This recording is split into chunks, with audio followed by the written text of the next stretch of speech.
Once fully implemented, the National Cleaning Days will strengthen our communities, reduce preventable diseases, lower catastrophic household health expenditures, enhance productivity, and contribute to improved household incomes and national development. President agambye abachwanga bamuwadde petition ate n'agiraba nga ntuufu bo tebakola lwa mukaaga naye nga nabo baagala okwetaba mu kulongoosa bakirizibwa okulongoosa nga ku Lwokutaano oba ku Sande tuli ffenna naye okutambula ffenna tujja kubeera kyekimu okuva saawa emu paka saawa 4 tewali kutambula kati saawa 4 aba Seventh Day bajja kugenda mu church. We shall support this initiative because it is very, very important.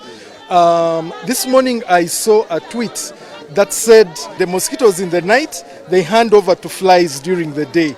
What does that mean? If our environment is not clean, then we are susceptible to diseases. So this is something that we are very happy to contribute in, and we shall use all our platforms to ensure that we support this initiative.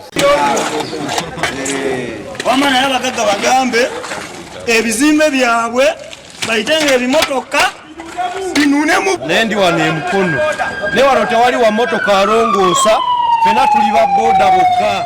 Download the app on App Store or Google Play Store now. Vision Digital Experience, the future of media.